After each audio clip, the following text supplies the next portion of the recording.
à laquelle on ne pense plus, ou on ne pense pas, on a parlé à quelqu'un et puis la personne a mal pris.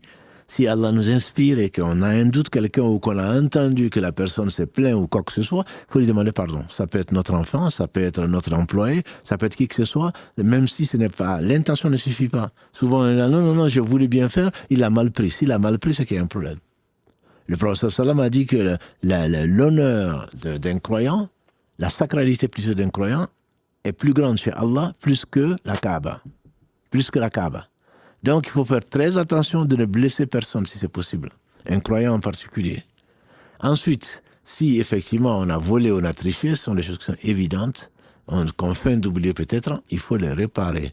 Il faut réparer tout ce qu'on peut réparer. Et si on ne peut pas réparer parce que c'est à Carrefour, c'est je ne sais où, dans un magasin où on ne peut plus revenir parce qu'on a triché ou je ne sais quoi d'autre, à ce moment, il faut prendre cette somme-là en question, c'est qu'on a pris l'équivalent, et de le donner à des nécessiteux, donc, ou à nécessiteux via des associations humanitaires ou je ne sais quoi d'autre, en espérant que Allah va utiliser ça dans le compte des personnes qui ont été lésées.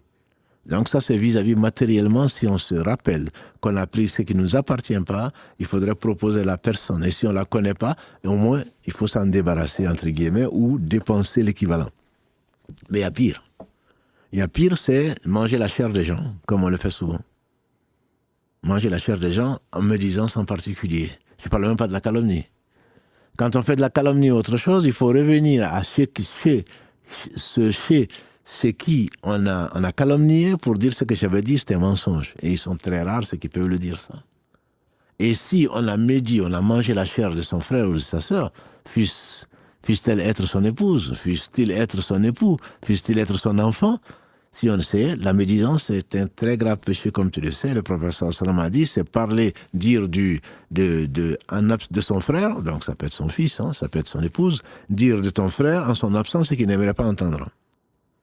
Donc certains savants, de 3 écoles sur 4 d'ailleurs, disent qu'il faut aller trouver la personne pour lui dire « Excuse-moi, je médis sur toi et je ne vois pas combien sont les gens qui oseraient faire ça. » Et par contre, il y a un avis, c'est celui qui me convient, ce qui me convainc plutôt, c'est l'avis d'Ibn Taymiyyah et de son élève Ibn Qayyim, qui disent que tu risques de faire plus de mal en le faisant qu'en ne le faisant pas. Donc eux, ils disent qu'il faut prier pour la personne, au moins prier pour la personne, et dépenser si tu peux, pour que Allah prenne de cette dépense-là, pour qu'il lui donne pour compenser donc le fait que tu aies touché à son honneur. L'honneur est très très important dans l'islam, et tu as tout à fait raison de faire attention et de souligner ce point-là. J'espère que ça servira